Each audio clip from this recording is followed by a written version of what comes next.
what is Supermoto, how to set up a bike, what to do, what's the best cost-effective way to get into the sport and have some fun.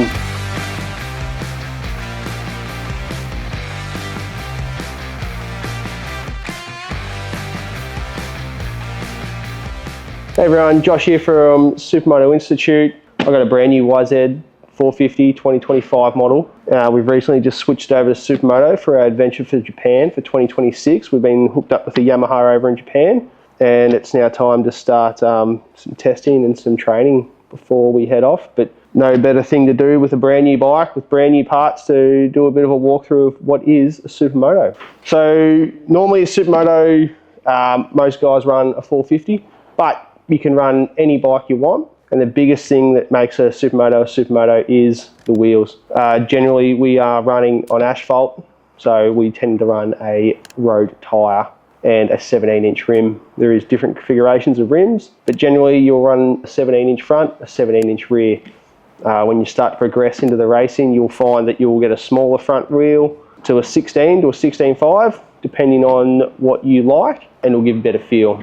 But for the most part, is the wheels. So someone getting into the sport, Supermoto, and wanting to have a go at it, the first thing I would say is buy some wheels. Get a cheap set, make it cost effective, and get a good set of tyres on it and hit the track. Once you've done that, you're happy with it, which you will be. Supermoto is really good fun. I'd probably move on to doing a brake upgrade, and that can come from any form from anywhere from $800 right through to the top end, what we're running, which is excess of $5,000. You can then from there do a suspension upgrade. This is where most people get upset with thinking too hard into it or what not to do. But the best thing you can do is just put heavier springs in it. Don't really go for what your weight is. I'd go heavier in the spring to suit the highest speed because it is not motocross. Generally, we go about a rate higher than what you're normally meant to run on a motocross bike, if not one more. And it's very cost effective. A set of springs will cost you $500, slap them in, and you're pretty much good to go for your entry level rider. And then from there you can, if you're happy with your spring rate, you could send it off to a suspension tech tuner to do the valving, and that will really help settle the bike with rebound and compression. Mid-corner jumps, and they do their thing because it is a black art when it comes to suspension internally. We get our suspension done by Toby at Race Ready in Delacombe, Victoria. I'm running a 6.0 in the rear, if that helps, and a 5.4 in the front. And I believe we're going to go up to a 5.6 in one side just to help bring it up a little bit. Also, another thing you can run is a lowering link adjuster that will help you set up the height of the bike without adjusting your preload with the bike. So you want to get your preload in a good spot. Personally, I like to run mine at between 0 and 15 static sag to have it sitting up, just so it doesn't squat in the corner under power, and it'll make the bike a lot stable, because once it squats in the corner, it's going to want to push wide and you won't be able to get the grip on the front. So you really want the thing pitched to turn the whole time. The adjusters, they come in 6 increments, and you can lift and lower 2 sides either side of standard, and that'll give you a lot of help. Reasonably cost effective, probably find a lowering link for around $400 to $500 for a high end one with all the adjusters. From there, I would go to a slipper clutch.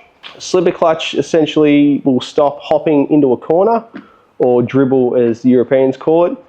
And it's just a torque clutch, just eliminates the friction to the back wheel to the engine and just cuts that tyre and lets the bike slide into the corner and doesn't upset the bike.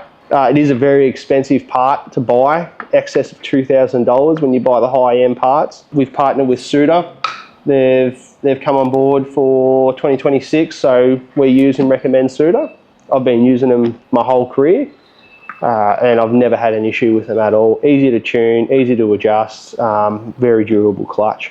From there, there's just little things that will make Supermoto your bike. For myself, I like to run 200mm wide triple clamps to give you more room, more stability, and just with the front end, putting tyre warmers on, you're going to have that little bit extra room. As for an offset, these spider clamps from MDC are adjustable. You can remove install different offsets to bring that to where you like it. Some like them further out, some like them in. Personally, I like the whole package in close and tight and nimble. But yeah, triple clamps are a good upgrade. You can find them anywhere. MDC, really easy to use, and worldwide shipping, all of the above. And from there, you'll get another little thing. We run Raptor foot pegs. These are just a shorter foot peg, so when you're cranked over, you're not going to hit the ground. Sometimes if you hit the ground with a peg like that, you'll tend to lose traction with the rear and come off. That's just a personal thing. You don't have to run them.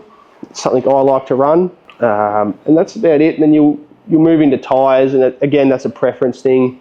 We run Michelin because they're a dedicated Supermoto tyre, purely made for Supermoto. We can go into depth of a bit more of what we're running on my bike for 2026. Again, Yamaha platform. We are running the Bitten dual rotor front end, and again, that's just a preference thing for myself. I like to have the dual rotors just for braking. I feel it's a lot more stable and a lot more power in the dual rotor setup. As for wheels, we're running the Alpina tubeless on the front. I'm running 16-inch, and again, that's a personal preference for myself. I generally like how the 16-inch tyre Michelin works when cornering.